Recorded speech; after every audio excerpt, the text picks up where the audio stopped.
Hey guys, it's Tony Gattari here from Achievers Group with a series on some ideas on how to get agreement or closing techniques. And I've got a couple of videos on this, so please go to our YouTube site and have a look at all of them just to really bless you in this particular area. So I just want to give you a couple more and let's just talk about a few that you need to be aware of. The no rush close followed by fear. Now here's how it works. Now, you've got to be truthful in this area because scarcity does sell.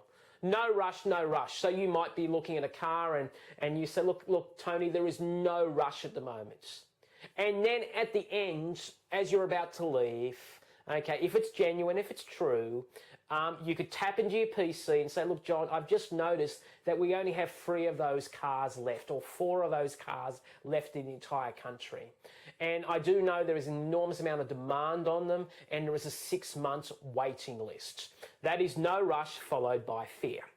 Another particular one that you actually would really like to get a hold of is the cross-sell close. Now, let me just tell you about the cross-sell close because I think it's really important. Did you know that one of the most successful franchises in all the world is McDonald's? Did you know that in McDonald's, a 16-year-old who is probably not a salesperson, okay, 20 years ago, whenever it started, they were told to say, do you want fries with that? And did you know that that single act alone produced millions and millions of dollars to their bottom line revenue? And did you know that 50% of the people who were asked to buy something more that they didn't ask for originally said yes? That's 1 in every 2. And the other 50% thanked them for asking them to buy more. Now, we've got to understand what cross-selling is because there are 3 types of selling here, guys. There is, first of all, cross-selling. Cross-selling is when you sell across. For example, I'll give you an example of cross-selling. Let's just take a personal computer. A personal computer cross-sell items will be a printer, a cable, a paper, a mouse, some software, all of the stuff that you would need to make that computer work well. Okay, so that's the whole idea. Upselling is different. Upselling is when you actually come in on a lower price product. It might be an advertised product. It might be our star deal and you sell upwards. You move upwards. And downselling is exactly the opposite, where you actually sell downwards. Now, why would you sell downwards? Well, sometimes you can make more money by actually selling a lower price product. It is possible. But the other reason you would actually downsell is because occasionally when you downsell, that builds so much trust with the prospect that they trust you because you're doing something unsalesperson-like. You're going against the grain. They go, wow. Instead of actually spending $1,000, you spend $900. You say, look, that personal computer, that car is a little bit better than that. It's going to save you some money. They disarm themselves, and then what they do is that they say, what else do you think we should buy for the car? So you'll probably make an enormous amount of add-on sales after that. So I just wanted to share that with you. Now, the cross-sell close is quite simply this. Psychologically, I do know, because this happened to me, that when I buy a product, under the intense process of negotiation, as soon as I bought that product, my relationship with you changes. I put down my guard. Now, I'll give you an example because this happened a number of years ago. A number of years ago, my wife, Ingrid, said, I think I need to buy a new car.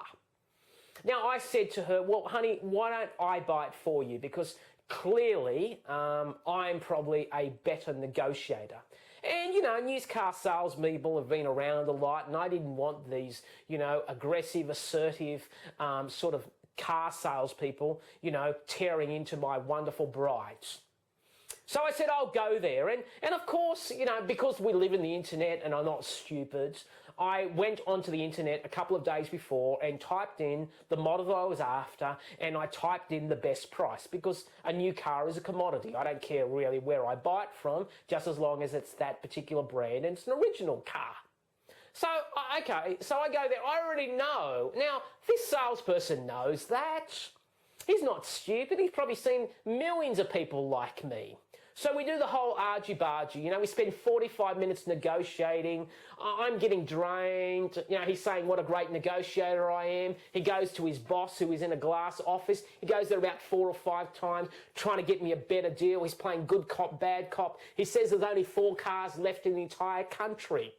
4 cars. Wow. And then he says there's a 6 month waiting list. He does all of this, which is okay. And guess what? I buy. But I didn't see this coming. Now, this took 45 minutes. I was drained. And then, as soon as I bought, they said, look, we'd like to introduce you to Tiffany. And my wife was with me. And Tiffany looks after all the accessories. I think they gave her the customizational manager or something like that. And we go into Tiffany's office. And the first thing that Tiffany does, she pulls out my contract. You've already got it. And she says, congratulations, Mr. Gattari, you got an amazing deal. Wow, I said. And I looked at my wife, all proud, you know. Look, honey, I'm the master Tarzan negotiator, right? And I'm feeling really good about myself, right? She's hit my love language because I'm into results. I'm going, look, I'm the Tarzan in negotiation. Then she pulls out a checklist, just a simple checklist. And she says to me, Mr. Gattari, these are some of the options that you might want to consider. And you know what I say? Yeah, let's hear them. And first thing she says is a GPS. And you know what I say? No, we don't need that. But she doesn't stop. She's been so well trained that she asked the next question, which I think was anti-rusting. And then there was special paint. And I think at the end, there were 5 things that she asked for. And guess what? I rejected the first one and I bought the other 4. And you know what the most amazing thing was? I negotiated ferociously on the price of the car, but I did not negotiate the price of those accessories. I bought them at true list price. And let me give you a revelation. I'm actually believing that that organisation made more money on selling the accessories that were probably valued at about $8,000 than actually selling the entire car at $37,000. That to me is an amazing sales technique called the cross-sell close. The cross-sell close is one of the most powerful ways to generate an enormous amount of profit in your business, because psychologically, once the customer has bought the big product, they are open to actually buying additional products. And if your salespeople feel that they will be rejected and you will cancel the entire order if they ask for more, that is absolute bullshit. Because when was the last time you went to McDonald's and somebody asked you to buy more and you said, how dare you just cancel my entire order? Now, please don't do that, because you will probably mess up some 16-year-old's life who is going through teenage hormones. But we don't. We thank people for asking us to buy more. So I believe there is an enormous amount of real profit dollars there just by asking more. There's an old proverb, ask and you shall receive, knock and it shall be open, okay, and seek and you shall find. If you want to be brilliant at business, learn to be a seeker, okay, learn to be a knocker and learn to be an asker. Because I'm telling you, the doors of heaven will open. So I just wanted to say thank you, and until next time, God bless you and bye.